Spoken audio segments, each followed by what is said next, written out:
Alright, I'm just gonna jam out because I only got 28 minutes, which means I really only have about 25 minutes, you know. And,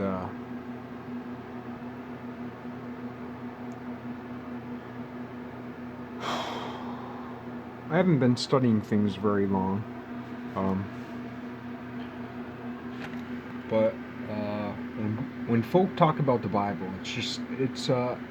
I've only barely started, like, really studying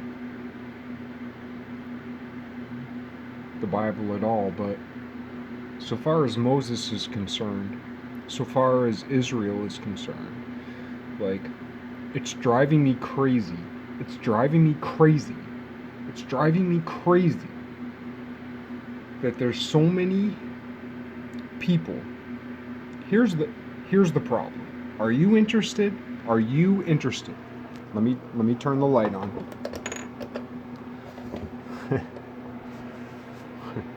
Are you interested? Okay, it's up to you. They're not going to do it for us. We have to do it. But not just for ourselves, not just like against them, but like for them also. It drives me crazy. There was one Exodus, right? So people talk about Exodus and the this, that, whatever, and it boils down to Ramsey. I saw this really great lecture online last night, though it was, posted a long time ago or a while back, um, where Moses was more identified with Thutmose the second or third. But basically, the whole 18th dynasty, it starts off with Amos. Moses' father, his name was Amram.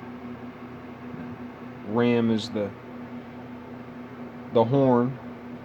And when Moses came down from the mountain, they said his face shined like the sun, but also the Hebrew words are also associated with like horns, which is why Michelangelo carved the sculpture of Moses with horns growing out of his head.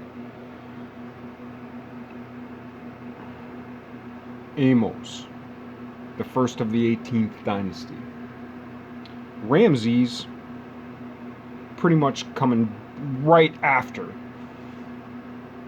the 18th dynasty and the 19th dynasty. Right? There were 20-something dynasties, I think.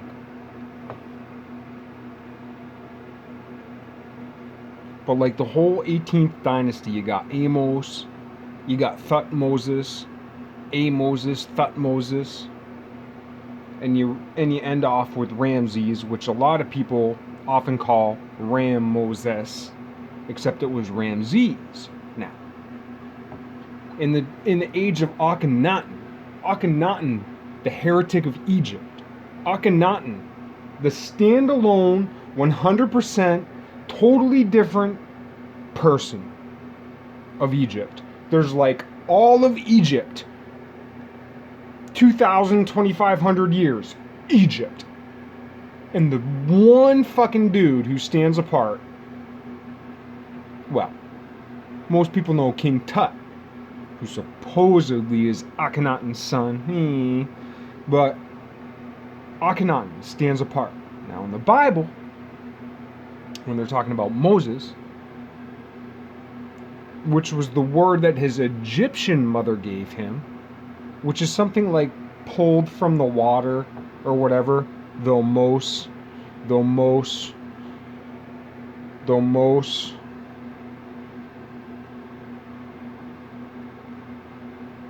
I think most in Egyptian stuff is more related to the word born, and most in Israeli stuff is more related to the word water, but like born, water, the waters, and anybody who's into any kind of like monetary system and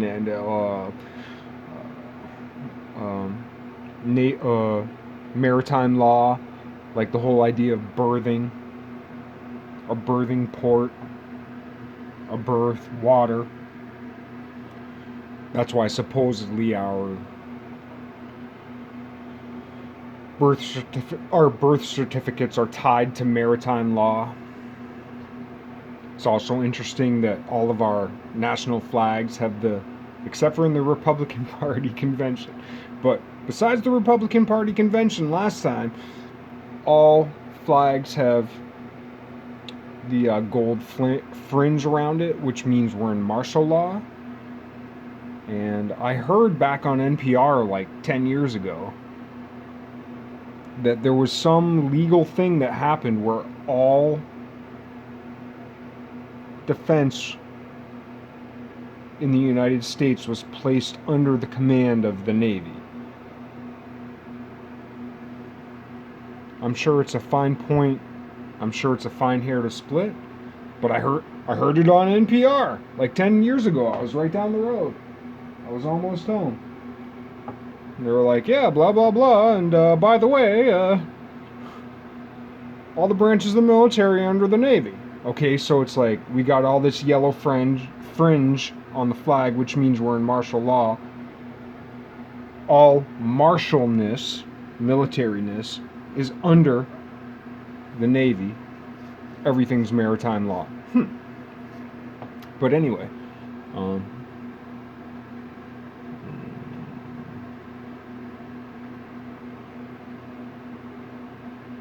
what drives me crazy about the whole Moses bag is that people are looking for this evidence, right? And it's just this really subtle shift. Akhenaten. Doesn't ring a bell. Doesn't ring a bell in the Bible, except for Akhenaten stands out in the 18th dynasty, and Akhenaten stands out in the entire spectrum of Egypt. Artistically, theoretically, now people think that he's worshiping the sun, but what people don't realize, and I might not be able to get into it because of my time. I only have like 20 something minutes. But like, sometimes I just gotta get shit out, you know? I'm just a regular guy, a house painter. And I've realized that like, nobody's gonna get this shit out. Because people get caught up in the weeds. Or in the reeds.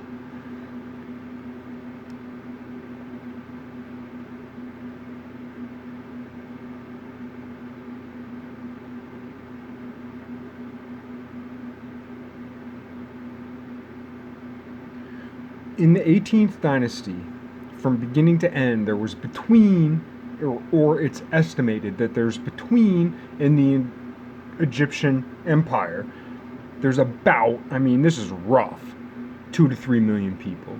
So you're looking at anywhere from maybe 1 to 5, 1 to 10 million, a half a million to 10 million people, right? But the scholarly stuff that I've looked up says that, roughly speaking, in the 18th dynasty, you're looking between 2 to 3 million people ruled in Greater Egypt. How does that correspond to the Red Sea on either side? It's iffy.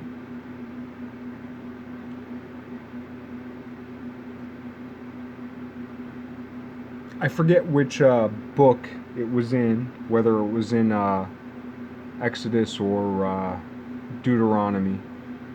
I believe it was in one of those two where there's like a census of the tribes. And it comes to the point where there's 600,000 men suitable for war. Army. That's another thing. People always talk about like the Lord of Hosts. You know, if you don't know what that means, it sounds fluffy.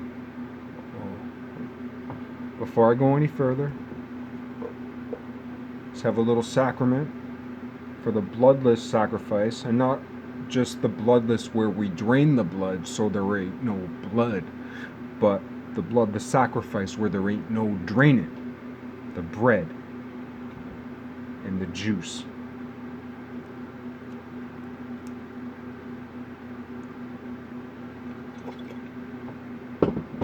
No animals were killed in that sacrifice.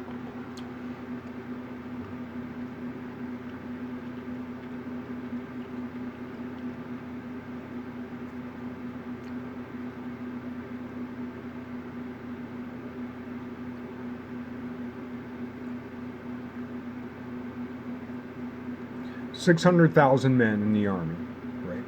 So that means, and I don't know, what is it? What are you, 14? Are you 24? What constitutes the army, right? But we can safely assume that there's about 1 million people, maybe 1.2, maybe 1.5, whatever. But we can safely assume that at the time of Akhenaten, not quite halfway between the 18th dynasty, but like at about that time, about half, all right, the Exodus included half of the kingdom. Like, you really can't get outside the 18th, early 19th dynasty, so far as Exodus is concerned, depending on how you add those numbers now. One, if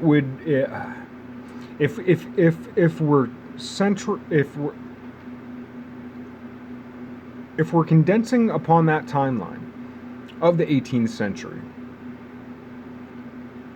that depends on like the numbers of the Bible. Now, of course, they rounded up, they rounded down, not to mention there's other codes built in, so they had to kind of fudge certain things to get as many codes as possible in. But also, who says the Septuagint had all the books? It don't, man. You know, they found before the Dead Sea Scrolls, the first, Dead Sea Scrolls is roughly around the BC AD split, roughly. Before that, the most recent Hebrew Jewish language text was like from 1000 AD or BCE.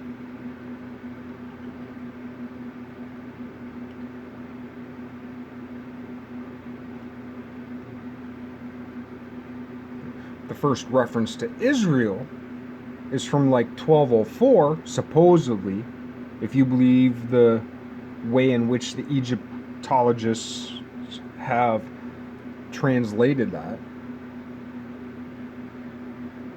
I forget the name of the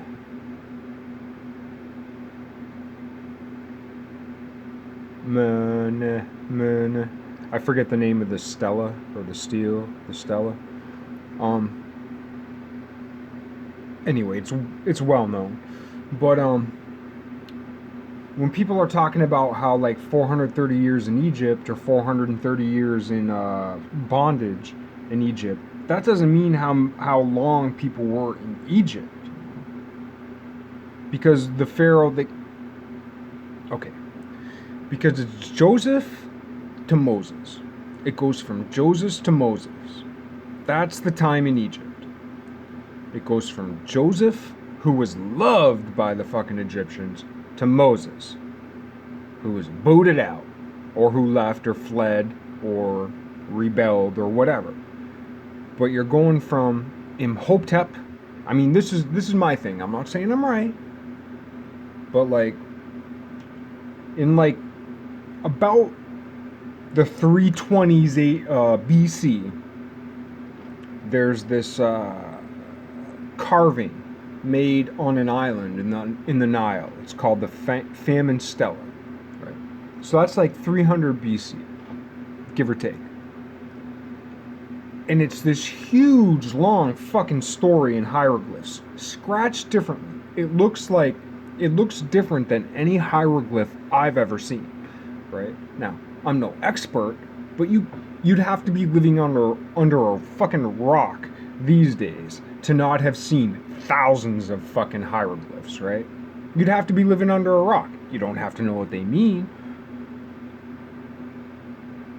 But that's the thing. I don't even know what they mean, and this stela stands out.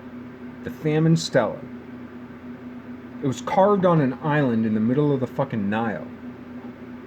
It's still beautiful and geometric. Like, hey, let me ask you something. Go carve something in a rock that lasts for fucking 2,000 years. Good luck. See what that looks like. So it's still beautiful. But compared to other hieroglyphs, it's very rushed, it's very quick. It's hidden on a fucking island. And it's talking about the third dynasty, so we're somewhere in the 2500 BC region.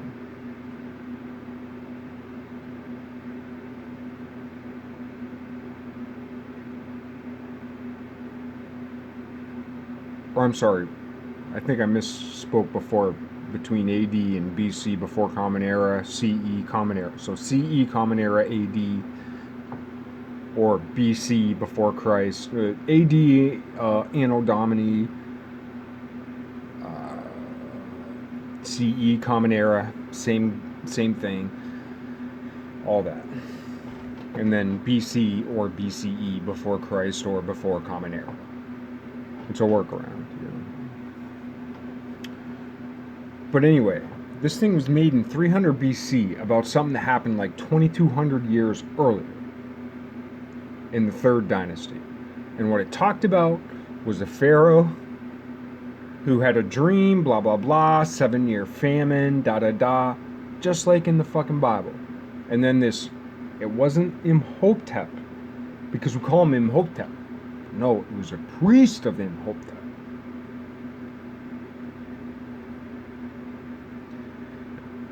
That's what in the Bible we call Joseph.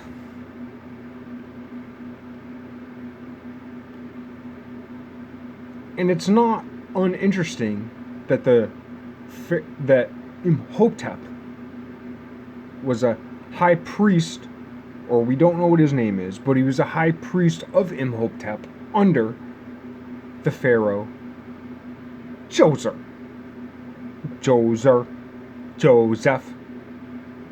Well, it's an R and a P.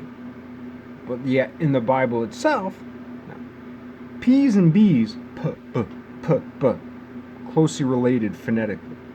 R's, also in Greek.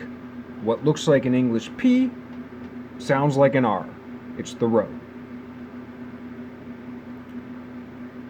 But in the Bible itself, when it's talking about Jerusalem, it goes at length to describe how Jerusalem is also called Jebus. Because I can't remember which tribe of the 12 tribes lived with the Jebusites in Jerusalem. Jebus, Jerusalem, Jebus, Jebus, Jerusalem, Jerusalem. So there's that connection. Switch the B and the R. Jebus, Jerus.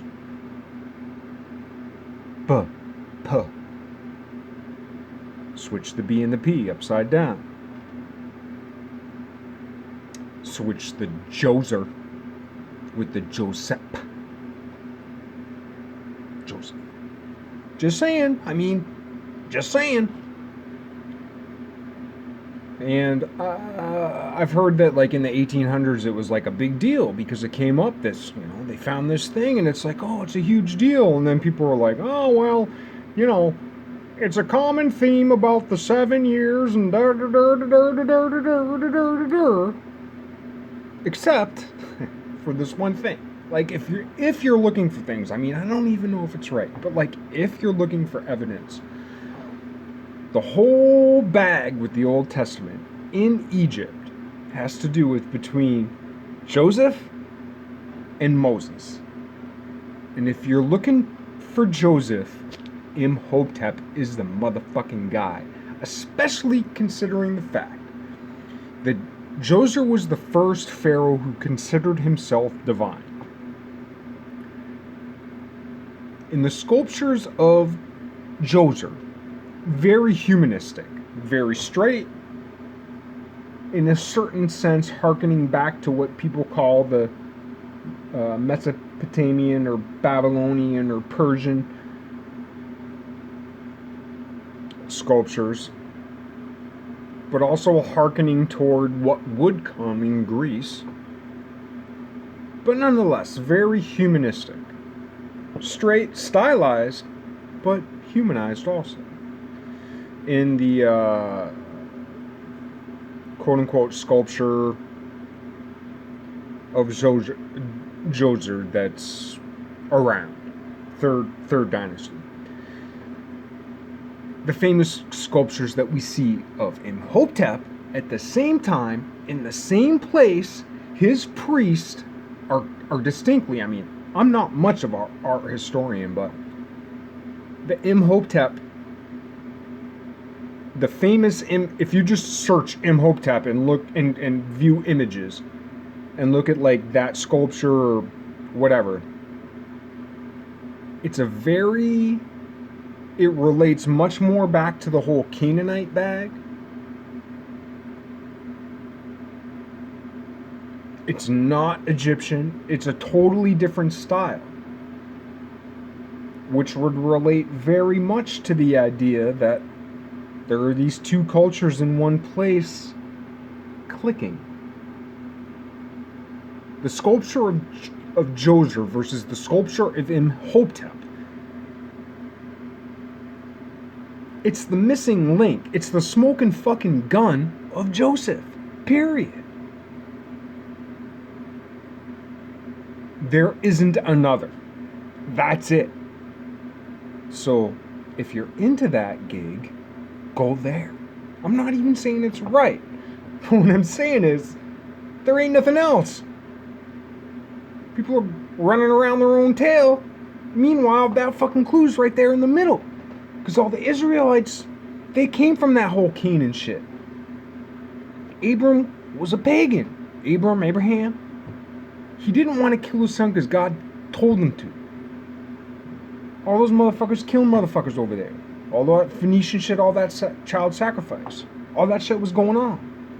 It wasn't that God told him to and then God told him not to prove his, faith or belief or whatever in God. That's not what it was. What it was is that the predominant gods of this world and God, the God of eternity, are not the same thing. Ruling gods of time are not the same of the God beyond time. Tons of people were killing kids. Tons. Abram said, no. That's why the covenant was made. It would be as if, like packs of lions, right? I forget what they call them. Not packs. Prides. A lion's pride. It's one dude and a bunch of women. And women do all the work. And the dude just sits there, eats the food and fucks him. Until the next kid comes up and kills him. And kills any of his brothers and sisters and kicks the rest out. There's one dude, a bunch of women. Every other male lion either gets killed or shoved out of the pack to be killed by the hyenas, whatever. It's a brutal shit fucking life. Right? That's how it used to be for folk, for quote unquote Canaanites, for, Abraham of Ur, or whatever. But he's the guy who came from that culture and said no. Same with Pythagoras later on.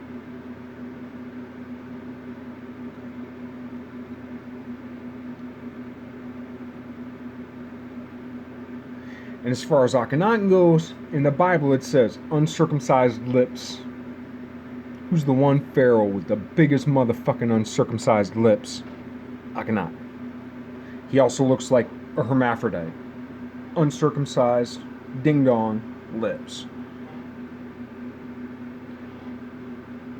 It's the only thing that could have been, because if the Exodus had 600,000 men to fight, that means that they had wives, children, mothers, fathers.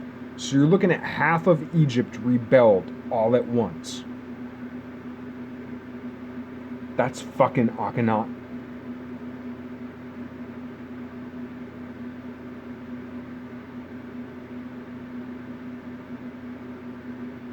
And here's the big, most important thing with Akhenaten. Now, they're different stories, the Egyptian story and the Jewish story, but they're different stories in the same way. I'll refer you to Iamblichus. And Iamblichus's, he wrote a biography of Pythagoras, 600 years after Pythagoras was alive.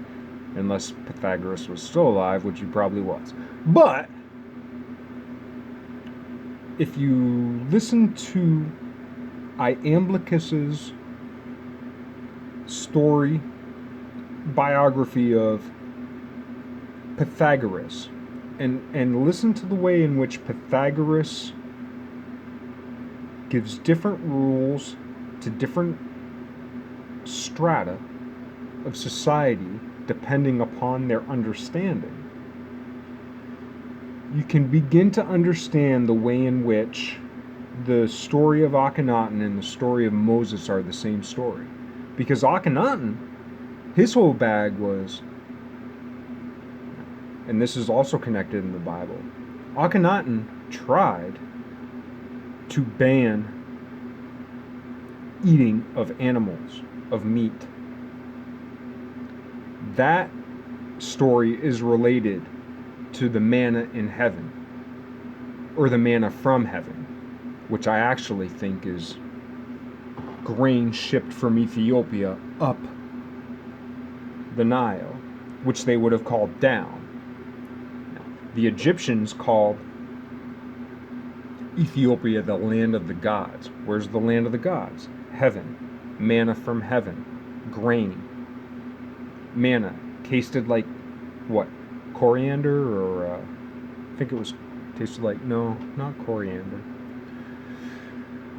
It was grain that was shipped up the Nile from Ethiopia, the land of the gods. Ethiopia.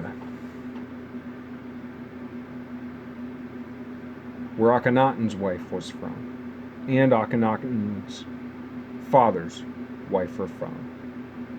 Where Moses' wife was from. Cush. I'm running out of time.